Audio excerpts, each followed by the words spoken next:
When you step into a Sephora store, how do you feel? If you're anything like me and you go in there, well, actually, I try to avoid going into a Sephora at all costs. But if for some reason I have to go into the store, it's like a sensory overload. Not only because it's full of people and it's super crowded, but there's so many brands selling pretty much the same thing. And if you've ever gone in there without a plan, without a mission and a specific item that you want to buy, it's overwhelming because there's just so many brands, there's so many products, everything is the same, but it's not, and it's just so easy to get lost in the maze of stuff. And that is a reflection of the beauty industry, which is an almost $700 billion industry with a bajillion brands. So you'd imagine that if a new beauty brand wanted to enter the scene, they'd have to have a huge marketing budget so that they can basically go to war and compete with all the other brands and cut through the competition, right? Wrong.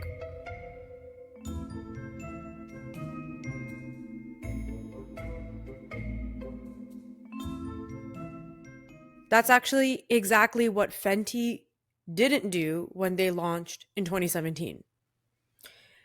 Because instead of competing with all the different beauty brands out there selling pretty much the same thing, they capitalized on a gap in the market. The issue in the beauty industry at the time was that there was not a very big range of shades for foundation. If you had a very deep skin tone or a very light skin tone, there probably wasn't a foundation to match your skin tone. And most brands at the time carried about a dozen different shades of foundation. Like Tarte and Benefit, they had about a dozen. Too Faced had about 18 to 20-ish. Physicians Formula was the worst, probably. They had like 5 to 7 shades. And a lot of these brands, even if they did have variety in their shades, it was more light and medium toned. So if you were somebody with a deep skin tone, good luck finding a foundation. When Fenty launched in 2017, obviously there was no shortage of makeup and makeup brands in the industry, but there was a shortage of inclusivity and representation among different shades. So they launched their foundation line with 40 shades, which was pretty unprecedented at the time, although there were brands like MAC, for example, that had around 40 shades. But when you think of MAC, you don't really think of inclusivity. That's not the ethos of their brand, right? Fenty became the first company whose mission was to have inclusivity as part of their brand DNA. And that's what set it apart from all the other brands. So not only did they have really light and really deep shades of foundation, they also had different undertones for people who had maybe a pink undertone to their skin or a golden undertone or a neutral undertone. And I remember when the brand launched, I have fair skin, so I never really had an issue finding a shade of foundation that matched my skin tone. But I remember when it launched and I'm like, this is really cool. I never thought about the difficulty that people with really deep or really light skin tones would face in finding a foundation, because that's just something that I took for granted. And so I went out and I bought myself a bottle of foundation, even though I had like 10 different bottles from other brands, because I felt like I was part of something that was that was worth being part of. And that's how a lot of people felt. Not too long after launching, a lot of the shades of their foundation actually sold out, especially the deeper shades. Within a year or two, a lot of other brands came out with a wide variety of shades, but it just wasn't the same. It just didn't seem authentic the way that they were doing it. It seemed more performative and profit driven more than anything else. So even though Fenty came into a beauty industry that at the time was around $500 billion and had no shortage of brands and products and foundations and celebrity makeup lines, they identified a gap in the market and they created a product to address that gap. They didn't have to compete because they created a corner of the market for themselves.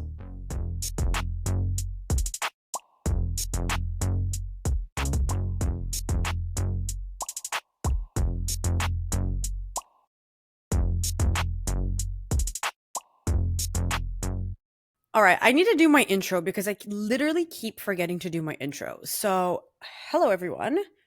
If you're new here, which you're probably not, my name is Nikki. I am your host. I am the baddest bitch in the building, not to be confused with you, who is also the baddest bitch in the building. And I used to be a consultant, and I have worked in the most buckrock, toxic workplace imaginable to womankind, and I have lived to tell the tale. I've seen the worst of human nature, and I've also seen the most intriguing side of human nature. And I've seen it all, babes. I've seen it all. That's why I've created this podcast, so I can help the girls hack the patriarchy, find its loopholes, and use it to our advantage. And just a reminder, if you've ever listened to any of my episodes and you're like, this is great, I want to turn my life around, but like, what the hell do I do and how do I implement this in my life? Don't worry, I have launched monthly challenges where we're going to implement a specific patriarchy hack in the wild together as part of our private community on Patreon. So make sure to subscribe to that. We're going to do our challenge. And as a member, you're also going to get access to a monthly bonus episode, voting power over which girly law drops next. And you also get to be part of a community of like-minded bad bitches. So check it out. And if you're interested in working with me one-on-one, whether you are working in a toxic or male-dominated work environment, or you're going through a breakup and you want to reset your standards, or you are in a relationship with somebody who is not pulling his weight, I can help you with that. So check out the opportunity to work with me one-on-one. It's all in the same Patreon link, which is going to be in the show notes. At the time of recording, I don't know how many spots are going to be left because I've opened up a limited amount of spots. So check it out and we can have a call together and see if we're going to be a match made in heaven and we should work together. All right. So as a woman living in the patriarchy, you need to fight the urge to compete with anyone and for anything, because this is how it works. Scarcity leads to competition, which leads to dehumanization. Before we can even get into this law, I want to talk about the universe. I look at the universe for the blueprint for everything, honestly. Everything started 14 billion years ago with the Big Bang. All matter, energy, space, and time, anything that has ever existed and will ever exist came from that one moment. And the primary elements that came out of the Big Bang were hydrogen and helium. You know what stars are made of? Hydrogen and helium. So in the early universe, what would happen is that stars, when they would reach the end of their lives, they would explode, and then they would scatter their elements into space and form a cloud of dust and gas called a nebula. And then these clouds of dust and gas would then clump together and form other stars, but they would also form planets and life. Every atom in your body, every particle of your being was all made inside of a star. So we're not just existing in the universe. We are of the universe. Everything came from the same place, not all at the same time, but everything originated from the same place. And it sounds kind of crazy, but when I look up into the sky and I see the stars, I see myself. I know that that's where I came from. So when they say go back to where you came from, you say what? Go back into a star? Now, the other thing that blows my mind is that the universe is constantly expanding. It kind of hurts my brain to think of this, but it's not expanding into this empty space. It's expanding by creating more space. Like imagine a balloon with dots all over it. Those dots are different galaxies. Now imagine inflating that balloon. What happens is that it expands and the dots, the space between those dots increases. So the universe is constantly in a state of expansion by creating more space. It like my head hurts. I can't talk about this anymore. So the universe is infinite. Abundance is built into the fabric of our existence and of our world.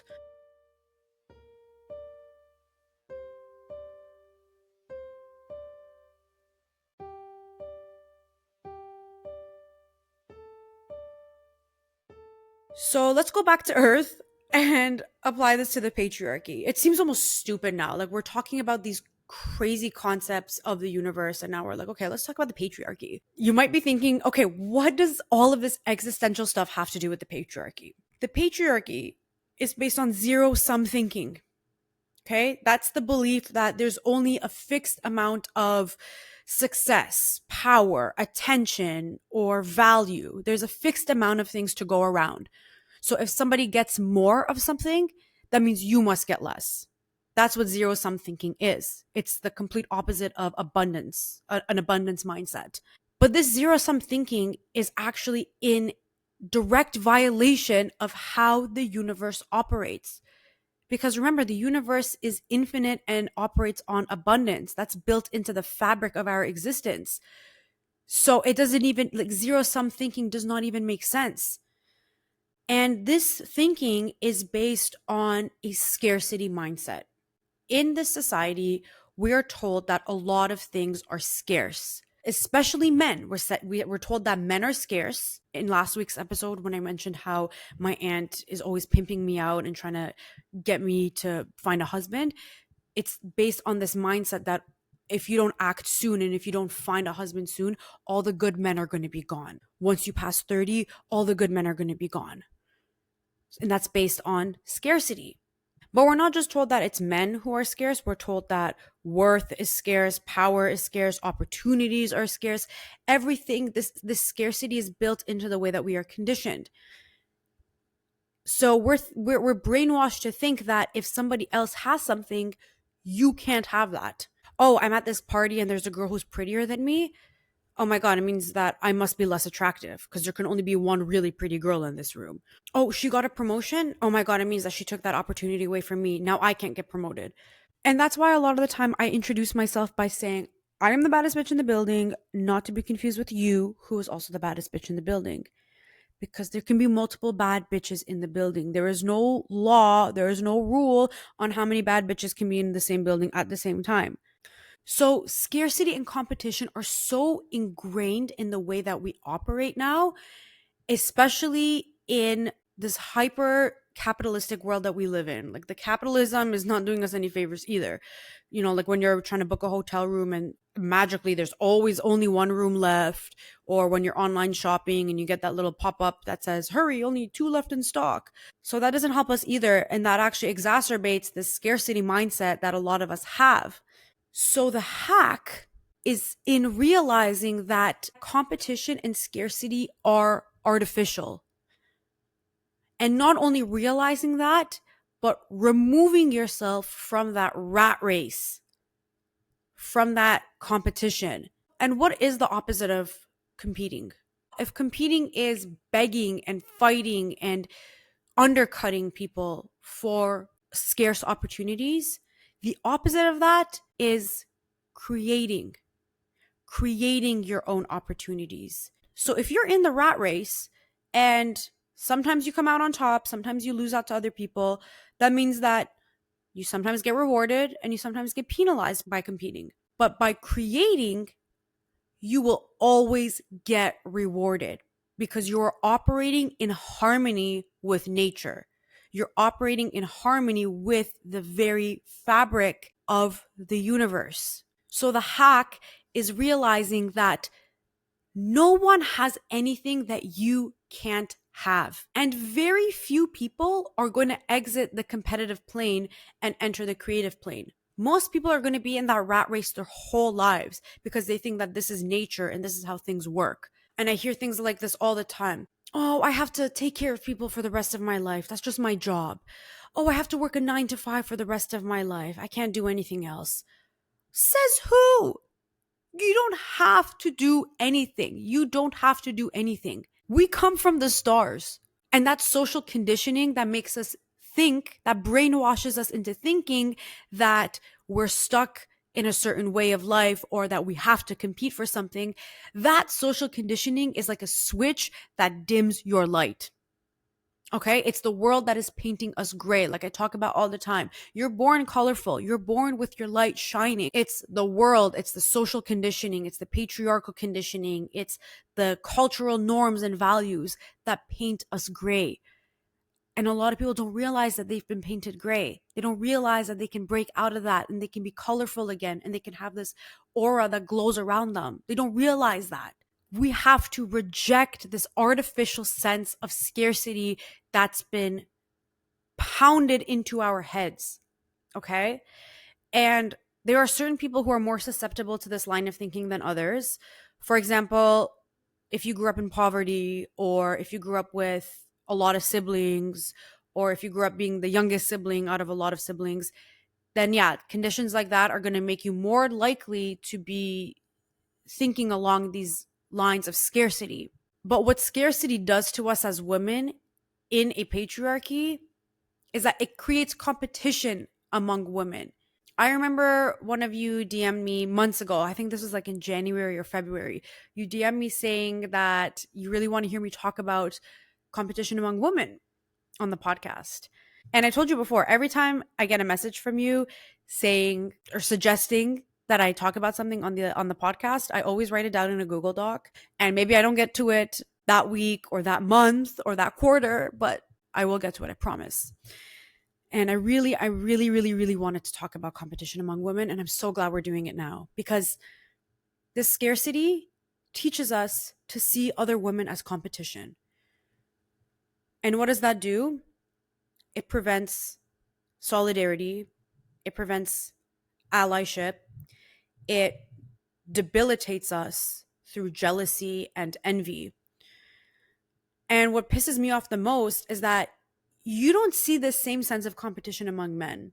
And I'm not talking about competition in the workplace or competition in sports, because men can also be really competitive. I'm talking about competition among just the average Joe. And to put this into perspective, for example, like, guys will always have each other's backs. Guys will always have each other's backs. I'm pretty sure every guy is friends with at least like 3 rapists, but they always have each other's backs. They will always turn a blind eye. They will always look the other way. And they don't have that same sense of envy and jealousy and competition that a lot of women do among themselves. When I was working my corporate job, there was this girl. Oh my God, I have to talk. I have so many stories about this girl, and I don't want to talk about them publicly. So I might have to do it as like a bonus episode, because there's some shit that went down. But there was this girl, and she worked in the HR department.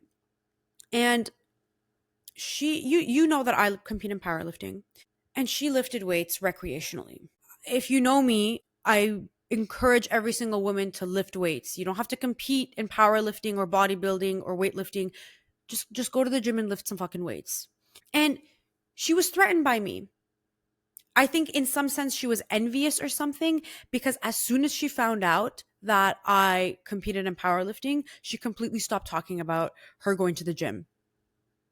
And because she was in HR, she had some power over me, and she would literally go out of her way from time to time to make my life a living hell. Like if I needed to get vacation days approved, or she created this whole drama with this other oh my God, I have to talk about it later. But anyway, we had a shared interest. I could have been her friend. We could have gone to the gym together. But instead, she saw me as a threat. And if she wasn't such a horrible person, I would actually feel bad for her, because that's part of the way that we've been conditioned as women to see other women as threats rather than allies. And I think that's why this rhetoric around being a girl's girl is so big right now, because it's so refreshing and it's so badly needed that now you look bad if you're not a girl's girl, which, to be fair, you should.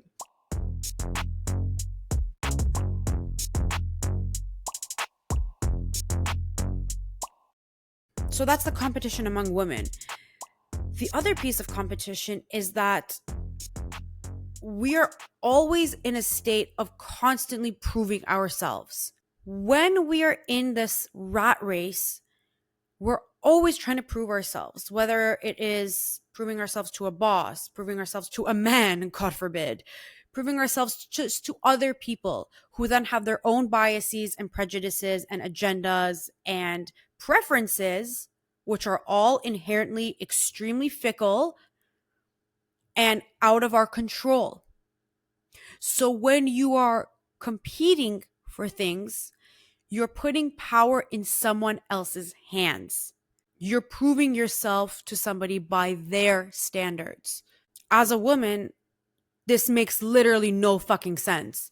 Because if we boil it down to a biological level, women are choosers and men are chasers. Because women are creators. As a woman, you have something that is inherently scarce. You have the ability to create life. You have a limited amount of eggs in your ovaries. That is scarcity. That is real scarcity. So the real scarcity exists within you. And I think that a lot of men in power are onto that. And that's why we live in a society that is based on this artificial scarcity and competition. Maybe this is a stretch, I don't know, but I feel like it goes back to Venus envy. Like I said earlier, scarcity leads to competition, which leads to dehumanization. Because you will always be in survival mode while you are competing. Only when you begin to create will you ever enter growth mode. You can't thrive and compete. You can't do that. And I remember when I was thinking of starting this podcast, I shared the idea with not too many people, because I obviously, like, it's new, it's vulnerable. I didn't want to share with a lot of people. But some of the people I did share it with, a lot of them would say the same thing. There's so many podcasts out there. The market is so saturated. Why are you doing that? Why don't you do something different? And my answer was always the same. None of those podcasts are hosted by me. So it doesn't matter how many podcasts there are in the world. There's probably millions of podcasts. I don't even know how many there are. I don't care. There is not a single podcast out there that talks about what I talk about. And even if there were, even if somebody went out tomorrow and started a podcast about the exact same topic as me and stole the whole premise of my show, great. Go ahead and do that. Go ahead. Because it still won't be the same. That person is still going to have their own lived experience to draw from, which will be different from mine, because no two people experience the world and see the world in the same way. And it'll still be a completely different show. And if I had succumbed to that competition mindset that some of those people were telling me about and trying to impose on me, then this show wouldn't exist and we wouldn't be here together. Because I know that there is an abundance of opportunities. And if the universe is expanding by creating its own space, then I can start a podcast in a world that has 2-3 million podcasts out there and still have success. And you can do the exact same with whatever it is that you want to do, whatever it is, anything. You want to start a side hustle, you want to start a business, you want to quit your job and start a bakery, you want to write a book. You can do it. Rules are not real. Aside from the laws of physics and actual scientific laws about how the world operates, rules are not real. If you go to a store 15 days after you bought something and you want to return it and they say, no, we can't accept it because our return policy is 14 days, that doesn't mean some divine being sent this 14-day return policy into the store. No, that means someone made up that rule and someone is upholding that rule, and the person you're talking to can probably easily just take that item back and override it in the system. Every single rule is made up. Like, tell me, was there a rule that said you cannot start a podcast because there's too many podcasts out there? No. If some dude with no hairline could start a podcast, I can too. And I know for a fact that in a matter of time, it's going to be one of the biggest podcasts to have ever existed. I have no doubt in my mind about that. Because you should not strive to be the best. You should strive to be the only. Because when you are the best, you're still competing with other people. You're still benchmarking yourself against other people. Your ranking as the best is in relation to other people. When you are the only, that is the ultimate power move. Because if you're the only person at work who can work a certain software or who has a certain skill, then people are dependent on you. If you have a business with a very specific offering that nobody else has, like Fenty did with its foundations, then you have an angle. When I'm writing an episode, a lot of the time, I have no resources to draw from. Like, I can't go and search what the title of my episode is going to be in Google or in YouTube and have results come up. The things I'm talking about, especially in this context, have never existed. So when you exit the plane of competition and you enter the plane of creation, that's where the abundance exists. A lot of us end up upholding many elements of the patriarchy unknowingly because we've subscribed to this competition mindset, because we've accepted this artificial scarcity. Remember, scarcity leads to competition, which leads to dehumanization. If it's meant to be, you can't mess it up. And if it's not meant to be, you can't fix it. As simple as that. If you're in a store and somebody snatches up the last pair of shoes that you had your eye on, great, let them have it. Those shoes were probably going to give you a blister anyway. If you were interviewing for a job and they ended up giving it to somebody else, great. That job wasn't meant for you to begin with. This reminds me of the song Jolene, Jolene, Jolene, Jolene, Jolene. I'm begging you, please don't take my man. I actually hate that song. I can't stand it. But why are you begging Jolene not to take your man? Listen, if Jolene doesn't take your man is probably just going to go off frolicking with some other girl. You don't beg. You don't plead. You take whatever you want. And if you can't take it, then you create it. This not only applies to the patriarchy, this applies to every element of your life. But it's especially important with the patriarchy because that scarcity and competition mindset is what keeps us dependent on people so much of the time. And not only does it keep us dependent on people, it puts us in a state of constantly proving ourselves to other people, which means that we've relinquished control. So remember that the universe exists based on abundance. Not only are we part of the universe, we are of the universe. Everything that exists came from the same origin. So abundance is ingrained in our DNA. Abundance and infinite possibilities are ingrained in the way that everything operates in this world. Like I said earlier, I compete in powerlifting. I've been competing in powerlifting for over 8 years now. And for the longest time, when I would sign up for a competition and the list of lifters would come out, I would be waiting. I would be waiting for that list to come out. And as soon as it did, I would go through all the girls in my weight class. I would look them up on the Canadian powerlifting database to see how they performed in previous competitions. I would look them up on Instagram to see how their training is going. And I just became obsessed with how other people were progressing. And several years ago, it hit me that who cares what other people are doing? Someone else's progress does not diminish from my progress. Just because somebody hit a PR on their squat or somebody had a really good competition or placed first at, I don't know, a provincial meet, that doesn't take anything away from me. That doesn't mean anything to me. Those are completely things that are outside of my control. The only thing I can control is my mindset, my training, my rest, my recovery, my sleep, my diet, my water intake. Those are the things I can control. I can't control anything else. So why would I put any amount of brain power and energy and time into being concerned over that? It doesn't make sense. There's no such thing as an apples to apples comparison when you're looking at other people. The only comparison you can make is between you and the previous versions of yourself. That's it. So remember, if it's meant to be, you can't mess it up. And if it's not meant to be, you can't fix it. There are no exceptions to this law because your abundance mindset has to be ingrained in everything that you do.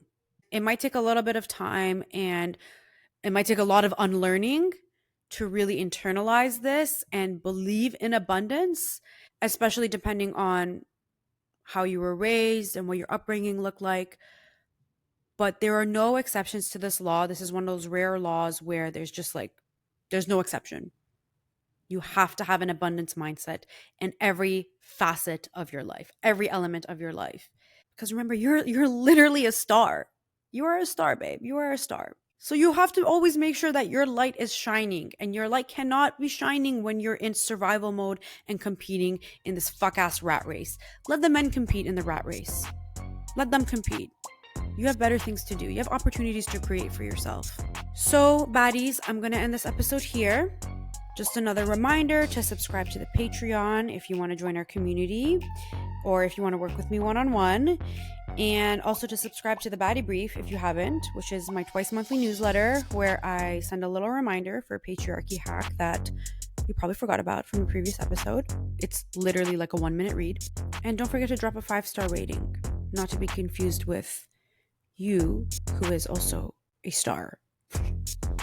All right, now do not forget that you are the baddest bitch in any building that you step foot in. Until next time, stay bad. Love you. Bye.